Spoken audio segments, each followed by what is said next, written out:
Hey, happy Thursday, everyone. It's Meredith. I am here with our Making the Most of Mercury Retrograde reading for the 19th of May. Let's jump right into the reading. We're tuning into how best to navigate Mercury Retrograde. Let's challenge the stereotype of this cosmic experience that happens about 3 times a year. And let's see how Mercury retrograde serves us. What blessings does it bring? We had 2 cards come out of the Major Arcana deck for the overall theme. The first of which is, check that. There's the Death card. I will tell you that in the daily reading today, the Death card showed up twice. So look into that. There's a message, a great message of transformation here. So for a card to come up 3 times over across 3 different decks is pretty profound. And then we have the Holy Trinity of 3. So transformation 3 times over for ourselves. And I also feel a great recycling of energy, life, death, rebirth. So there is great transformation, cleansing, purity in the energy atmosphere for us today. And I feel that that is very much connected to our self-relationship, how we are living our lives joyfully on our own foundation. It's such a great moment for taking a look at our subconscious programming and belief thoughts that are surfacing for us. So this is why the Death card, I feel intuitively, is here and here so consistently. So coming with the Death card is, look at that, the Lovers, right? Self-relationship. It's a choice. This is a choice card, making a decision. It's a 6, it's harmonized, it's balanced. This is us embracing ourselves in our inner divine feminine, inner divine masculine. And the reason we are upgrading our frequency, number 1, is because we are choosing joy. We are choosing happiness. And we are holding ourselves in this gorgeous embrace here. And it requires transformation of previous experience in life that may have dimmed our light. We're here to shine, and that's exactly what we're doing, so that we have this kind of embrace to offer in our broadcast, our sphere of influence, and on our own foundation. Okay, let's get right to the cards. We're using the This Might Hurt deck. The first 2 cards are Queen of Wands. Yes, you know I love her. Aries, Leo, Sagittarius, fire, passion, creativity. And she is, for me in tarot, the outspoken queen. She has all the grace of a queen, and she speaks her heart beautifully. Heart speak is her language. And this is the draw with her. This is her magnetism. And her presence in the reading is encouragement for us to speak our heart. Uninhibited. Yeah. Oh, that's cool. That gives me some insight into a dream I had. Being vulnerable. The courage to be vulnerable. And then the card that comes with the Queen is the 6 of Cups. So here's great confirmation of what's being shared up here between Death and the Lovers. We're in transformation for our own soulmate expression. So this is the expression of our soulful presence. It's more divine union within self-relationship. And this is what we have to offer.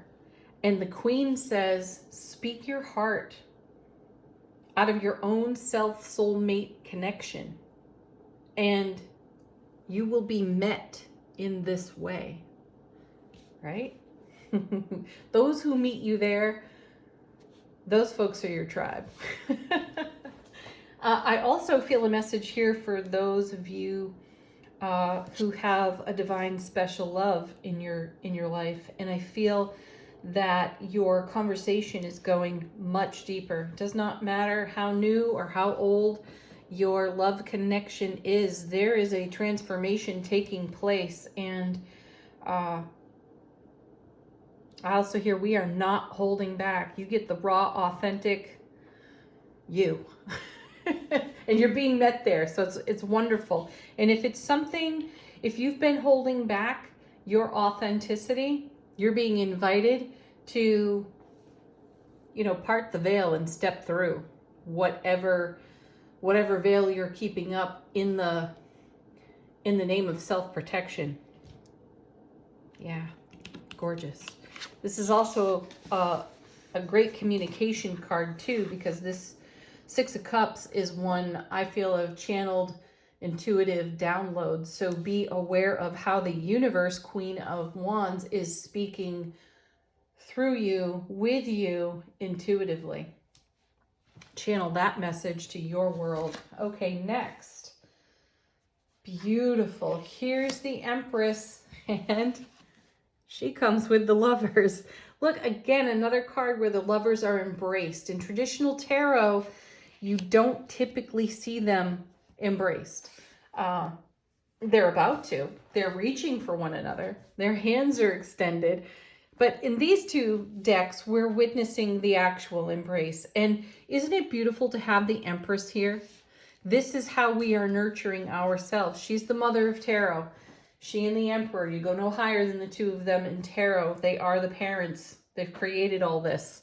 And here we are embracing ourselves in a very unconditional, loving way, nurturing self-relationship. You see it here in the Lovers up top, the Lovers here, and the Six of Cups over here. And that Queen of Wands certainly has an influence from the Empress.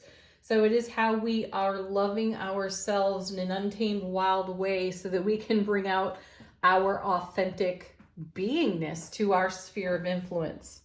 This is what Mercury retrograde is blessing us with today. Isn't that a nice message on top of the stereotypical message that we get? We're having an opportunity to revisit these energies, thoughts, words, whatever that we have held back because, again, we wanted to feel comfortable in the presence of others. We didn't want to rock the boat. We didn't want to deal with any potential awkwardness. And it's like the cards are saying, F that, go do it. It's more of a message about becoming comfortable with being uncomfortable at the edge of your comfort zone. I love that. Oh my gosh. Okay, next card. There it is. There's the Death card again. So in today's readings, between the daily and this one, we have now seen the Death card. We are now seeing the Death card 4 times. So now we're at number 4 with the Death card. And it is number 13. 1 and 3 make 4. This is a very stable transformation.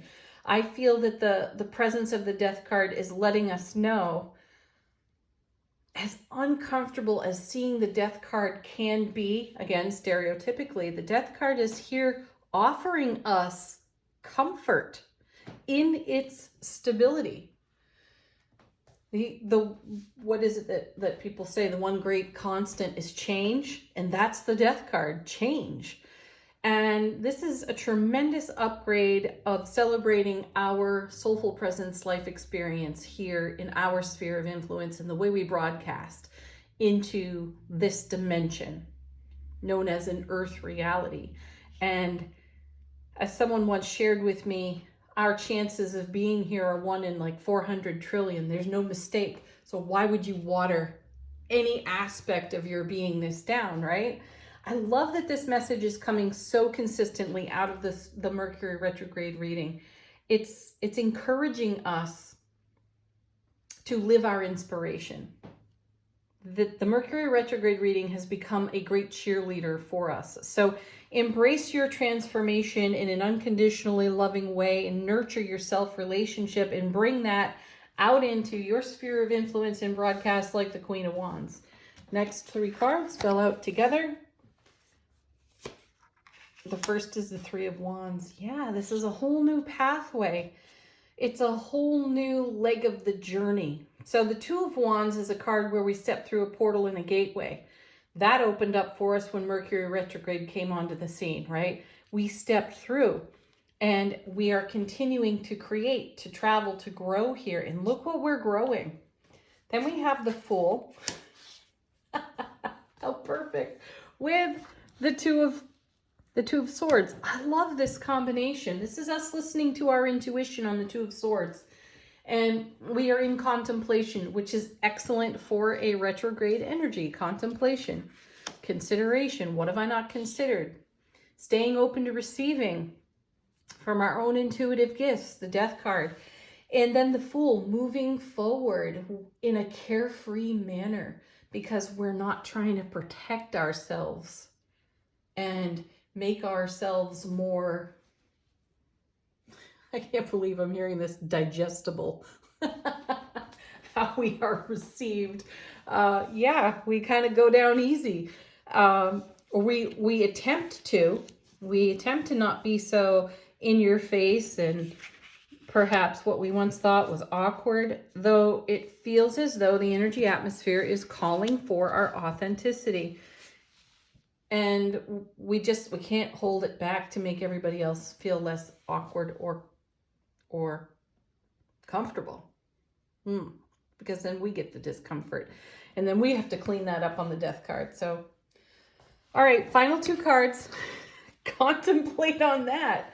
And final two cards from, what is this? I think it's the Sacred Forest Oracle. Two came out of the shuffle. First is Wizard of the Woods.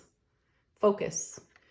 And that's the Two of Swords. That's us focusing on our navigation here of Mercury retrograde and considering perhaps just how good it feels to be so courageously bold, brave, self-sovereign, outspoken, in divine union with ourselves, and then offer that to our whole world. Oh, gorgeous. Okay, next card is Aspen Spirit. Look at that. The Courage card. Focus on your courage. You got plenty of it. Draw on it. Share it. Express it. Have a beautiful day today. Check out the daily reading. It's long. And I will say, divide it in half if you wish, because there's a moon phase side, there's an energy atmosphere side. That reading, whoa, I felt so centered and grounded when I first picked up the cards, and then soon into the shuffle, I felt as floaty as a person could. And then the energy sort of coalesced, and that reading built on itself beautifully. So check it out at your leisure. It is linked for you here. Have a gorgeous day. Namaste. So much love.